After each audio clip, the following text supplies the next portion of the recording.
Hallo, willkommen zurück zum Straße sprechen mit Kate. Heute ist in meinem lieben Freitag, der 21. November 2025. Welcome back to the grand finale of my trip to Munich, Germany, for the 190th annual Oktoberfest. Episode 4 of this trip starts on the morning of Thursday, October 2nd, 2025, with a well-earned headache, provided to me by the fun I had the night before in an Irish pub. I stumble my way to the Hauptbahnhof with my belongings to ride the train back to the city of Munich. With an hour wait for my train, I decide to grab a bite to eat, starting with a pretzel which ultimately did not satisfy my hunger, so I added a ham and cheese sandwich to my breakfast as well. From the station, I boarded a train heading east. With the excitement of my return to Munich, I almost left my roller bag on the platform. Since I rode into the city of Vienna under the cover of night, the return trip provided me with a beautiful view of the rolling Austrian countryside. The 4-hour train ride gave me plenty of time to settle in, enjoy my surroundings, and catch up on journaling my notes from the trip, allowing me to get rather comfortable for the duration of my journey. Once I was back in the beautiful city of Munich, I traversed my way back over to the original hostel that I stayed in at the start of my adventure, dropped my belongings in the room, and then headed back out into town. The main order of business for the day was to find myself a full German getup, lederhosens, checkered shirt, and wool calf warmers. It turns out, the same as most anything that is leather, the outfit was going to be quite expensive. After walking through a few different stores and scoffing at prices of some of these pants, we're talking of upwards of 400 euros in some places just for the pants themselves, I found myself a much more economical solution at a pop-up store. Sadly, my lederhosens are not of the nicest quality, but they are nice enough for the amount of opportunities I will have to wear them in my lifetime. By the time I had my outfit picked out, it was well into the afternoon. I threw my outfit on and walked down to the Oktoberfest grounds to find myself some fun. My first stop of the night was back to the Ammer Beer Garden, which was between two of the major beer tents on the grounds, also where I started my night the weekend before. Here I again found myself some good beer and better conversations, meeting people who traveled much like me from all over the world to be there. The full list of people I met is a little blurry. For sure there were 2 guys from Japan, a couple from Argentina, and more Germans than one could count, obviously. By the time my second stein was gone, the sun was well past set. I decided to meander my way into a beer hall, getting in line next to a Croatian man named Stefan, spelled Stjepen, and his friend's name I sadly do not remember. We entered the beer tent together, but with the rather large crowd I soon became separated from them again, and was on my own to see where the rest of the night was going to take me. Working my way through the crowd to find myself a table of people to join in on the singing and celebration. I found a spot in the middle of the beer tent, spending the rest of my night singing along to the American songs I knew, and watching in amazement as Germans of young and old partied like it was their last day on Earth. Truly an unbelievable experience. Something that will stick with me for the rest of my days on this earth. Waking up the next morning was another rough one.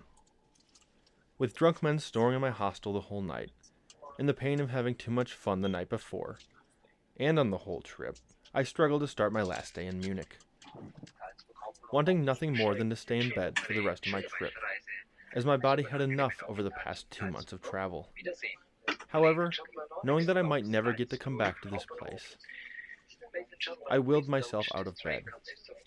I didn't really have a plan for my last day in Munich, as I had successfully conquered everything that was on my list to do. To start my day, I went out for one last morning coffee, walking to a coffee shop a few blocks over, called Colonial Coffee, where I sat in the middle of a little crowded room, full of bustling Germans, on the morning of German Reunification Day, marking the formal reunification of East and West Germany into one country, which is basically their 4th of July, to put into perspective.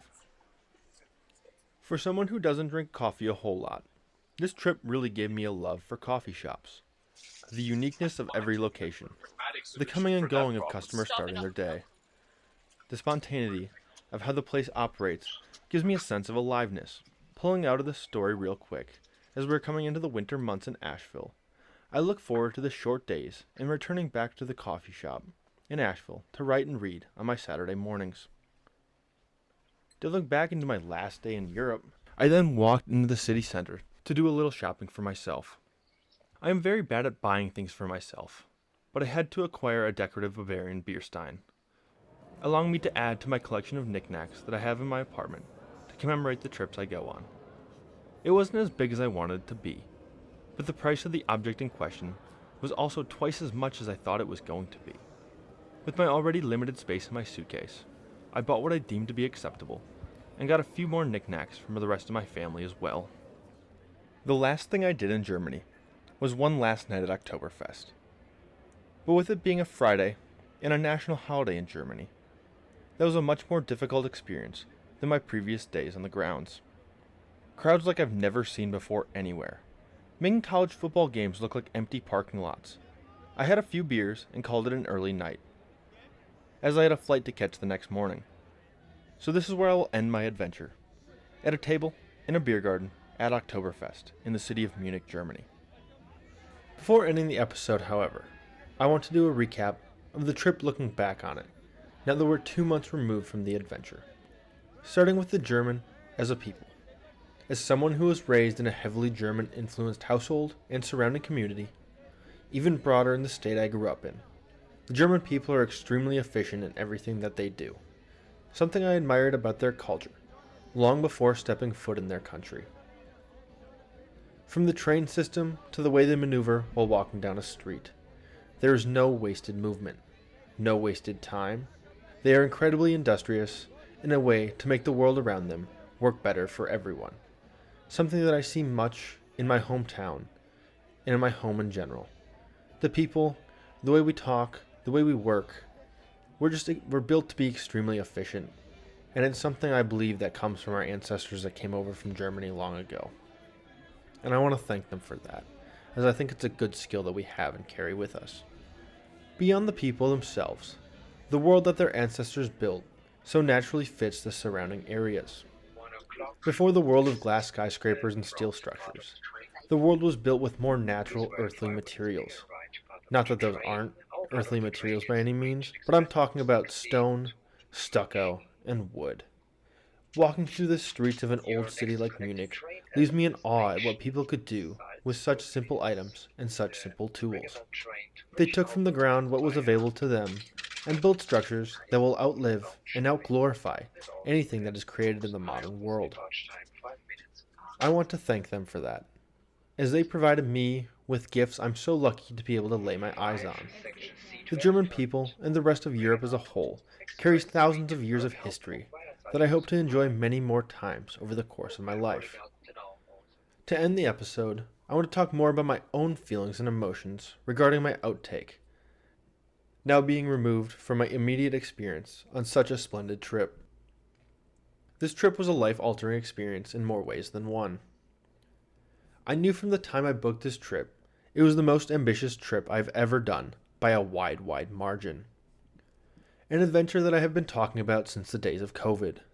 So for me, it was a great victory in seeing the strides I not only made as a human, but seeing when I write something down on paper, focus my life towards it, I can accomplish just that. Looking back at my old self, I now know that moving forward in life, I have the ability to live up to my own expectations. From the trip itself, the highs of seeing pieces of history I've read about my entire life, to the lows of booking hotels that don't exist, going out into the world head first, just doing the damned thing.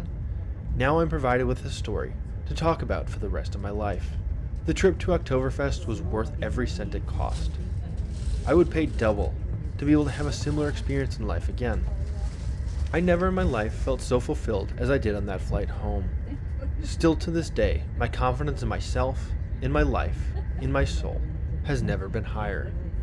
The grand adventure of Oktoberfest has forever altered my life experience. I want to thank my parents for having me, my friends who support me, all the people I met on this adventure who inspire me, and previous ones who've instilled in me that this is how I want to live my life.